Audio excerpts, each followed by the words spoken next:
Hey, welcome to Make Games, Drink Coffee. My name is Aaron Nemoitin. This is part 2 of my interview with Des Gayle, an indie game developer, producer, and currently also partner relations manager with Unity. In this episode, we'll discuss Netflix's game strategy and how other big tech companies have tried to get into gaming, as well as so-called transmedia IPs like Quantum Break and adaptations like The Last of Us and Fallout. What's really cool is that Des is putting his money where his mouth is on this stuff, building his own transmedia IP for his indie studio, Altered Gene. That's spelled Gene. Also, I'm pretty sure this episode of this podcast is the only time in my life I'll have a reason to say the word Bandersnatches. All right, let's do the intro music. Make games. Drink coffee. So you mentioned in your notes to me that one of your hot takes was that you'd love to be in charge of the streaming company's game portfolio. And I think that's such an interesting topic because I feel like if you ask most developers, what should Netflix do? I think a lot of people are going to kind of throw their arms up and be like, well, they tried a bunch of stuff and they laid off a bunch of studios and I don't know what's working and we don't know the data and I don't know. I don't have an answer. So with that in mind, I would like to know what your answer is because I'm really curious because you must have thought about this a lot. First of all, you've got obviously they've got the user base, incredible numbers, and I definitely think that overlap with them is some of them play video games. Then we've got the IP side of things. There's some amazing adaptations that have gone to TV land, and that's the hook, right? If someone sees Last of Us or Fallout or Castlevania, think, oh, this is amazing. How can I consume more of this content? With Fallout, like there is a massive step between watching something on TV and playing Fallout 4, right? So that content needs to be, I call it TV appropriate, which is a slower experience. Maybe something like the Dispatch or the Telltale stuff or, walking simulators. Like there's a step to go between that with remote control to a controller that no one's seen before with 16 buttons on it, right? So that was always my angle. Like, hey, let's do some of these experiences.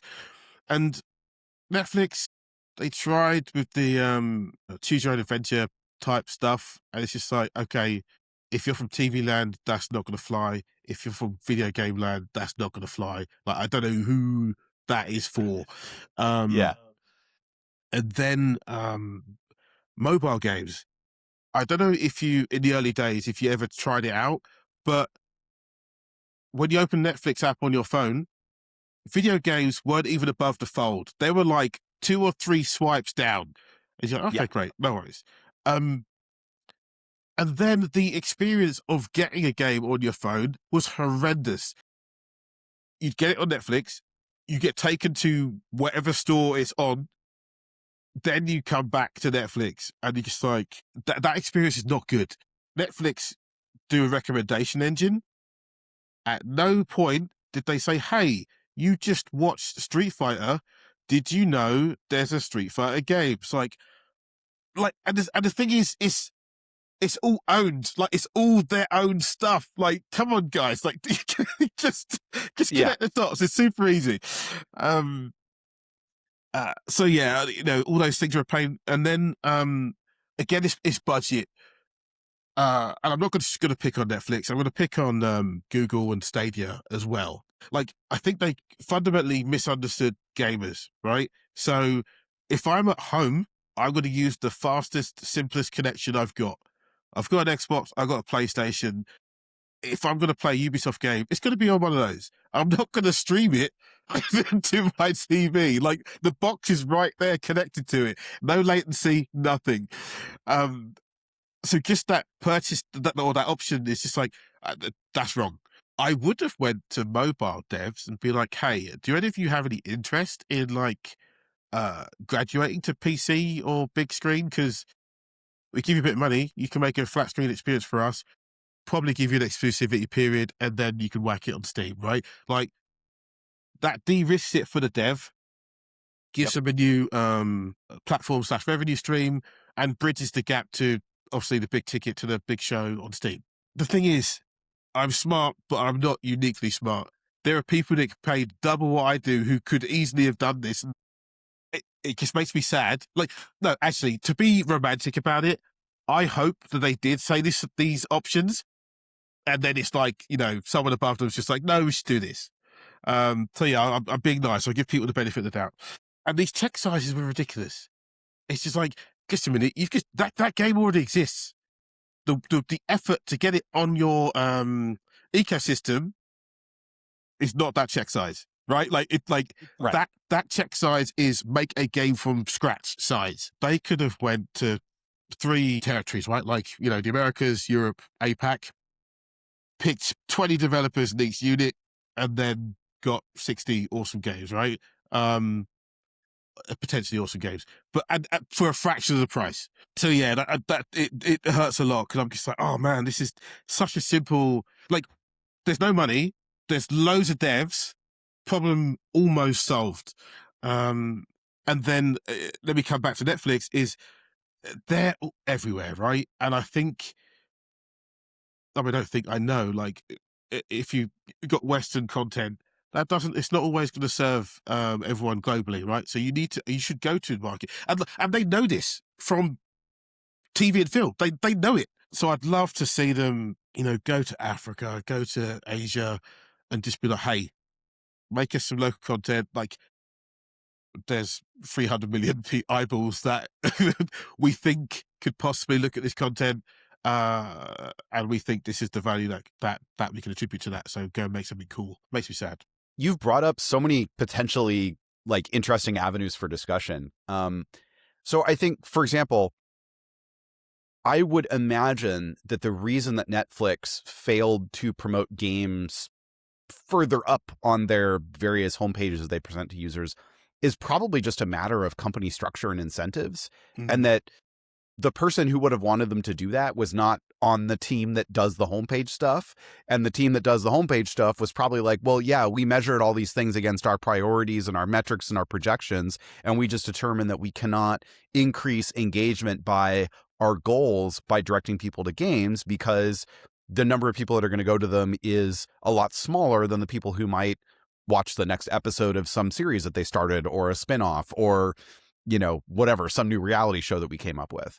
And a lot of companies nowadays, tech companies, based on what I've heard from people that work at them and people who have worked at them, basically things are breaking down because incentives are misaligned. And there are a lot of people that are looking out for their own KPIs, for their own careers, for their own promotions, for their own titles, for their own fiefdoms and empires. And that is at the expense of potentially new and interesting things for consumers. And it also gives us the sort of local maximization problem where people are trying to boost their KPIs as much as possible, and they're doing it sort of without imagination.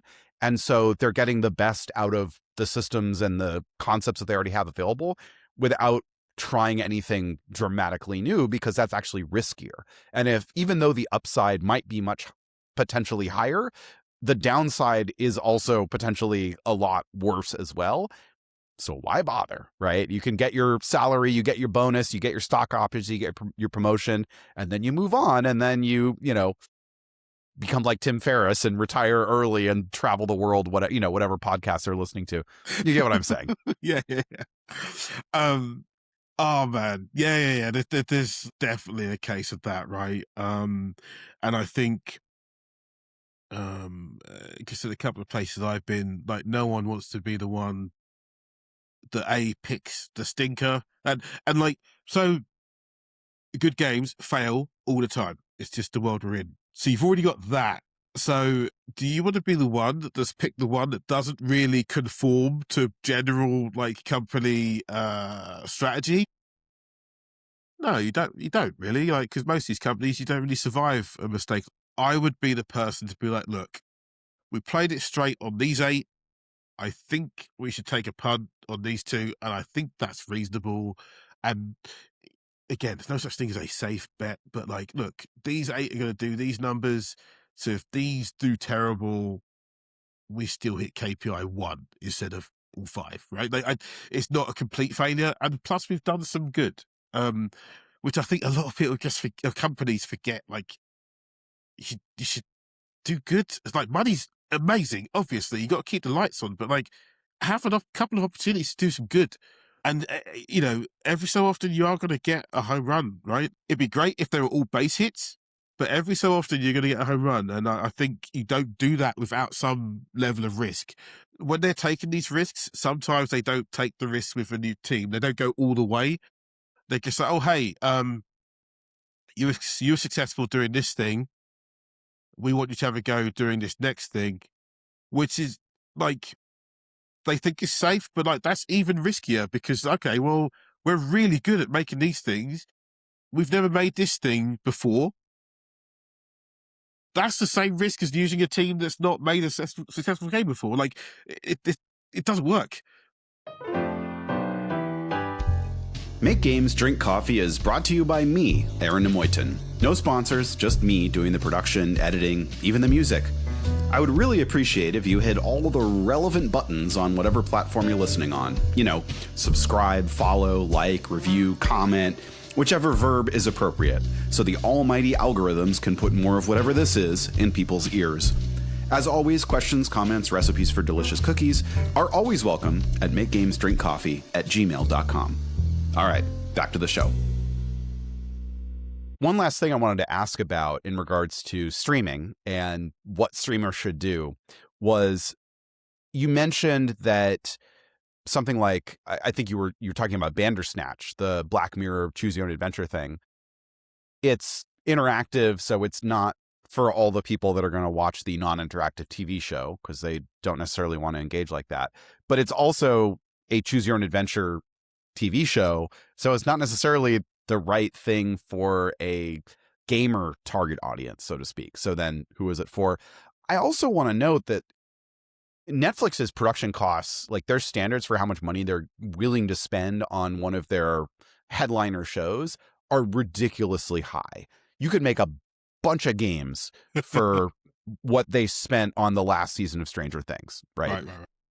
But you mentioned Fallout, and I started thinking about, the total combined cost of every cutscene in a Fallout game besides the intro and, a few choice expensive ones. They're probably spending a couple $100,000 to do all of that work, right? Like it's just a lot of people talking, and they got to record it, and then the lip syncing animation is automatic, and there's not much else going on. So I'm wondering if maybe we're overestimating what is actually required to give people a satisfying interactive experience. Indie games are getting by on a much smaller budget. Why not do that on something that's like a Netflix tie-in, for example? And you could do Bandersnatch for 1/100th the cost, or you could do 100 Bandersnatches, for different cultures and for different shows and for different IPs. Yeah. No, I don't have a good reason not to, right? Like, I think maybe if they looked at it from I was going to say like a fandom perspective, and not like a Netflix perspective, because I think that's a struggle, right? Like, obviously that's the goal, get more people subscriptions doing that, right? But I think if that becomes the secondary goal and you're all about expanding the fandom, like, I think eventually that will come.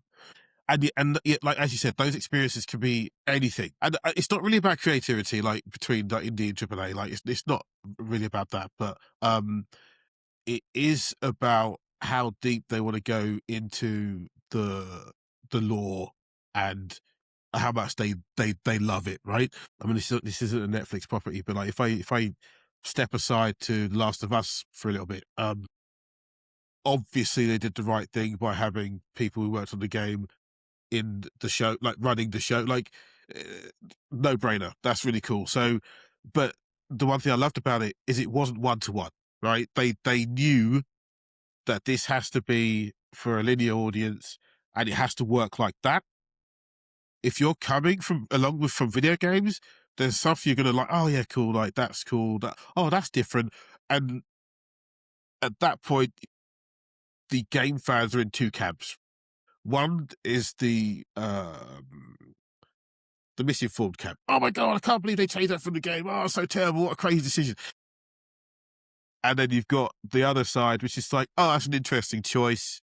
I'd love to know why they did that, or I get why they did that. So there's definitely that. So I think it's definitely all about how deep they are into the fandom. And even going like the other way, also Netflix, probably, oh God, Bridgerton, I guess. There's a certain type of game where that would work. And again, you need to be, you have to be part of the fandom, but you definitely need to know who the fandom is. And then you'll make something that's appropriate for them, right? And to be super generalistic, right? Like I would say, okay, cool, that audience is my wife. She can play video games, but she can't play twitchy video games. So it definitely needs to be a slow paced experience. And then you think about the interactions. Okay, cool. Do we need a controller, or can we get away with a couple of buttons on the phone? Or the Holy Grail, like the remote control, right? Like that would be amazing. And this is an old shout out, but shout out to Nintendo for figuring that out with the Wii. Like it's absolutely genius move. So yeah, they need to be a bit more Wii about it, right? Like they know how to they know how to use the remote, and they don't need to learn something new. They just need to interact with the content you put with them on the screen. And I guess fiscally, so if I was running a big company, I wouldn't want my all-star squad getting paid 300 grand a year working on this prototype for something that I'm not sure is going to work. Would I outsource that to an indie team that costs maybe 100 grand full stop? Yeah, man, 100%, because you get the upside and not the downside. That answers the question? I think so, yeah. Yeah. So according to these notes, you are seriously, quote unquote, looking at transmedia. I personally love the idea of transmedia IP. I think it's often been done poorly, where you have a company saying, we're going to make this AAA game and also debut season 1 of a very expensive TV show. And when they do those two things at the same time, it never works. So what are your thoughts? Yeah, definitely that. So this goes back to the discoverability thing, and it's kind of a really odd way of me thinking, okay, well, how do we diversify eyeballs? And then I can't remember exactly when this was, but Remedy did a game called Quantum Break, where Yep. like one of the best time loop stories written.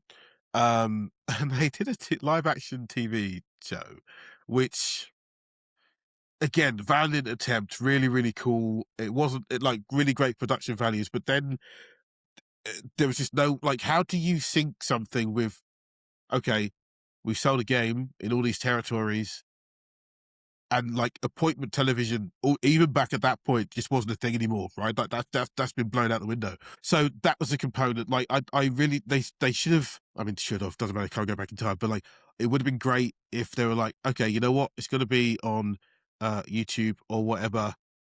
This is the release cadence. We'll give you 1 or 2 weeks in between so you can catch up in video game land. And they made a really good decision actually to not, like, if you don't watch any of the TV stuff, the game still works, which is a brilliant, brilliant decision. And then, and I remember they did bundle it with the game, but obviously because it's video content, like the download size was huge. Like, you know, Call of Duty now, like that thing's like 100 gig. I think maybe back then it was like maybe 50. So I love that. Obviously they haven't done it since, so it's obviously super expensive. And I think even back then, that's right, they took advantage of Xbox's strategy of being like the center of entertainment, which is a whole other discussion. So yeah, I loved that. It was a valiant attempt. And then specifically for me, video games obviously expensive to make. So I was like, okay, I wanna tell stories. What's a cheaper way for me to tell stories? And then about 4 or 5 years ago, I decided to make a comic book. And the reason for that is one weekend I came up with this, I think, very cool story for a game. Left it for a bit, came back midweek, and I was just like, wow, this is a lot of stuff. I shared it with a writer friend, and he was just like, dude, you've got like 5 distinct things here. So I'm like, oh, okay, cool. So I whittled it down a little bit, and I was like, okay, great. What formats would fit these? 3 of them are games. One's a comic book, and another one is in some version of the future, an animated feature. Nice. And then one thing I was very cognizant of is like the Marvel stuff, right? Like the Marvel Cinematic Universe is great if you consume all the content. And then obviously when they started rolling TV into that caused another level of problem because TV and film fans are not one and the same. You've got like this, Venn diagram thing. So I had friends who were just like, they'd watch the film like, what happened? It's like, yeah, you had to watch this TV show, which feels like homework and it's not fair. So I was definitely cognizant of that. So each like entry into the project universe, if you consume it by itself, you're like, okay, cool, I enjoyed that. That was awesome. But if you're a super fan and consume it all, you'll be playing game 3 and be like, oh shit, that's the guy from the comic book. And you'd be like, oh, this is really cool. And the comic book was easy to write initially because it's a little bit of story that wouldn't fit into a game. I just couldn't find a spot for it. So I was like, it's on the cutting room floor. So yeah, now with the comic book, it's like, okay, great. If you're playing the game and you've read the comic book, you'll understand why a character is acting a certain way towards you. But if you don't know about the comic book, you'd just be like, oh, she's a bit grumpy, and then carry on with your day. So again, like with the eyeballs, like for me, I want to find more people like me, and I would love it if I could pull someone from comic book land or from animated feature land, and like the first game they play is one of us. Like that, for me, like expanding like the audience it's like catnip. I think that's amazing. There's so many games I would love to play again for the first time and just open a whole new world of experiences. And then from the marketing side of it, it's just having like more touch points, right? Like, cool, there's comic book, there's a film, there's a game, like there's multiple entry points into the Autogene wallet essentially. And also I really like the different formats because they let you tell stories in different ways. And I as we kind of touched on with the IP things before, like some stories you want to tell don't fit like the medium you're most experienced in. And given the work we've done already, like I'm really happy like where the scripts are for each thing. I'm like, okay, you know what, this makes sense. And I'm trying to, I can't really think of a good example where I've like watched a film like, oh, this should be a book, or but that's kind of like what we had when we were looking at it. And then, I just, and also even family wise. So, my wife and her family don't really care about video games. They definitely don't care about comic books, but they do like films. So eventually, if I get to make a film, that's just going to engage them. It's like, oh, that's what he does in his basement all day. Yeah. I'm definitely not going to convert him on a game anytime soon, but yeah. You never know. I mean, there's a lot of people that just start picking something up on their phone and, don't consider themselves gamers, but oh yeah, that's what's happened. That's definitely her. And that's today's episode. I know there wasn't really a proper sign off. Anyway, thank you for listening to Make Games Drink Coffee. You can find the show online at makegamesdrinkcoffee.com, and you can email me at makegamesdrinkcoffee@gmail.com. Recording, editing, production, and original music by me, Aaron Nemoitin. Drink up. I'll see you next time.